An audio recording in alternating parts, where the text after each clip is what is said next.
مدد قبلہ دی مدد کعبہ ایما مدد سرورہ شاہت امام دستگیرہ اشرفا حرمت روح پیمبر یک نظر کل سوئے ماں آقا یک نظر کل سوئے ماں یک نظر کل سوئے ماں ہم پہ احمد کا ہو سایہ ہم پہ اشرف کا کرم ہم پہ احمد کا ہو سایہ ہم پہ اشرف کا کرم سیدی مختار اشرف باصفا کے واسطے سیدی اظہار اشرف رہنما کے واسطے سیدی محمود اشرف پیر دلربا کے واسطے برادران ملت اسلامیہ میں بشریف علماء اہل سنت و پیر طریقت السلام علیکم ورحمۃ اللہ تعالی وبرکاتہ۔ آئیے حضرات بہت تیزی کے ساتھ میں آج سے بہت سال پہلے قاری تبسم عزیزی نے کہا تھا پڑھو گے دل سے جو صبح و مساء درود شریف پڑھو گے دل سے جو صبح و مساء درود شریف تو خود سنیں گے رسول خدا درود شریف پڑھو گے دل سے جو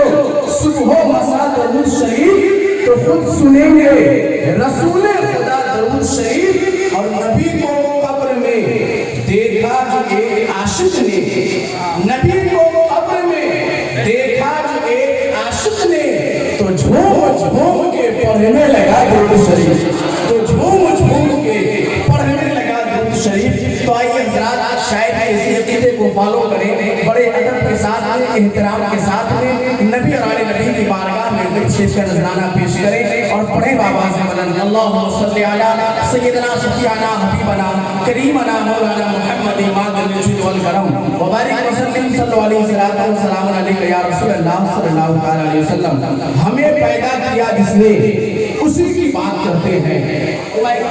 جب آپ روز ہے حضور پیر طریقت شیخ طریقت پیر کامل شیخ کامل موجود ہے ان کی دعائیں لیتا ہوا اور ماشاءاللہ جشن اشرف الاولیاء میں ہم سب بیٹھے ہوئے ہیں کہ ہمیں پیدا کیا جس نے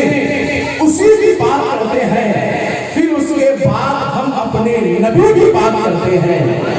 ہمیں پیدا کیا جس نے اسی کی بات کرتے ہیں پھر اس کے بعد ہم اپنے نبی کی بات کرتے ہیں اور مبارک باد کے تحفے ہمیں جنت سے ملتے ہیں۔ مبارک باد کے تحفے ہمیں جنت سے ملتے ہیں۔ ہم اپنے گھر میں جب مولا علی کی بات کرتے ہیں مبارک باد کے تحفے ہمیں جنت سے ملتے ہیں۔ ہم اپنے گھر میں جب مولا علی کی بات کرتے ہیں ہم اپنے گھر میں جب مولا علی کی بات کرتے ہیں اور ہر سنی کا اعلان نہیں بھولیں گے۔ ہر سنی کا اعلان محبت سے بتا دیجئے محبت سے یا رسول اللہ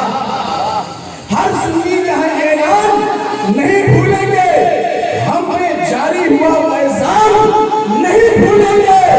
اور آپ کے صدقے مسلمان ہوئے ہیں خواجہ آپ کے صدقے مسلمان ہوئے ہیں خواجہ ہم کبھی آپ کا احسان نہیں بھولیں گے۔ آپ کے صدقے مسلمان ہوئے ہیں خواجہ ہم کبھی آپ کا احسان نہیں بھولیں گے۔ اور ایک شعر اور آخری شعر کہ خواجہ نے غریبوں کی قسمت کو سجا ڈالا خواجہ نے غریبوں کی قسمت کو سجا ڈالا اور نانا کا مدینہ بھی اجمیر بنا ڈالا۔ خواجہ نے غریبوں کی قسمت کو سجا ڈالا اور نانا کا مدینہ بھی